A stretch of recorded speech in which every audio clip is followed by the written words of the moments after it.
Hello. The techniques I'm going to share today are so simple and yet really effective. When I did my vagus nerve training, it was really interesting to find that I already did a lot of these things just naturally as self-soothing. Um, the science is incredible though. Just doing these things, which seem like such a little thing, can really help to regulate your nervous system, to bring us out of that state of fight and flight. And to be honest, we all need all the help that we can get with that. A lot of us don't realise how stressed we are and the damage that this is doing to our bodies. So these two you can do in conjunction with any of the breath techniques. You can do them on their own, you can do them in bed, you can do them when you're out. Nobody's even going to look at you weirdly. So if, like some of the breath techniques, you might get a few weird looks if you stood in the queue doing them. These ones, people might just think you're a bit chilly. So the first one is called havening, and it's a bit like giving yourself a hug. There's a lot of science behind hugging. So obviously, if you're around people that you love and you like hugging them, then please hug them. That will have a very similar effect. The longer you can hug for, the better. A lot of neurodiverse people don't like being hugged though, and don't like hugging. So this hug for yourself, this havening, is a great tool to be able to use. Now, it really is just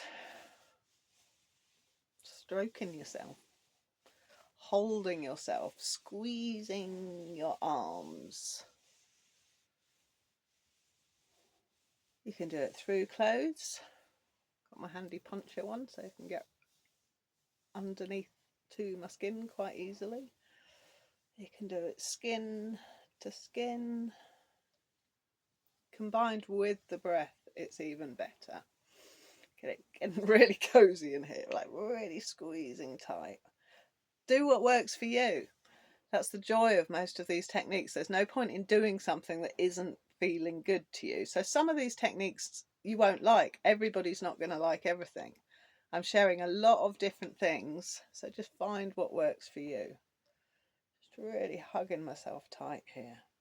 It reminds me of when we were kids in school and you do this thing where you pretend to be snogging with somebody else, and so their hands would go behind your back. It's probably far too much information, but that's what it reminds me of. So that's technique one. That's havening. I do sometimes, if I'm missing my fella, just give myself a little cuddle and imagine he's there cuddling me. That's a good thing to do as well. Think about something joyful as you do it. Double whammy, multitasking tip. Vagus nerve regulating tip number 2, another super simple one. So we've got 2 today, and it's still going to be under 5 minutes, this video. So this I really like to do if I'm going to sleep. Again, it's something I did naturally when I was just lying in bed.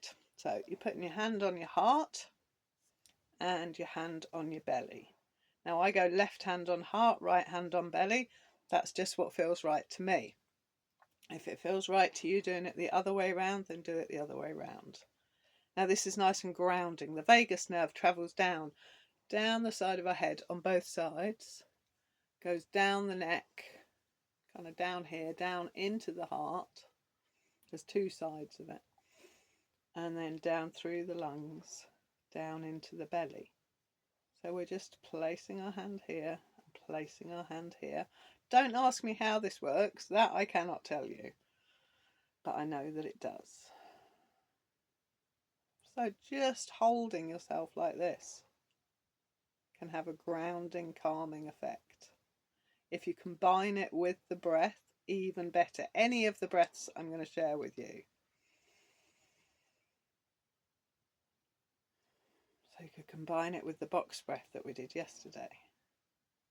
I love to do this with the 4-6 breath that I'm going to share with you tomorrow.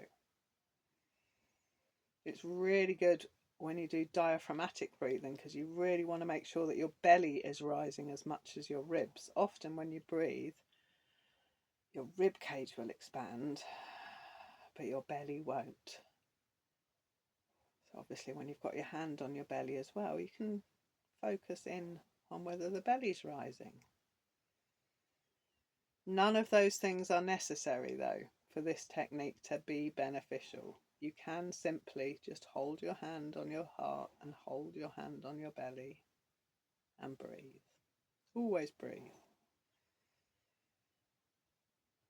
One of my most cued things in Pilates is just keep breathing. So there's only certain times you want to hold your breath. Like occasionally in the breath work we'll do a little bit of breath holds. Otherwise, just keep breathing.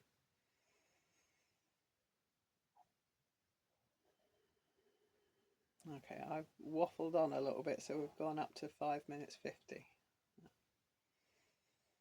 I'm trying to keep these videos really short so that you can just fit some of these techniques into your busy life. Okay, see you on the next one.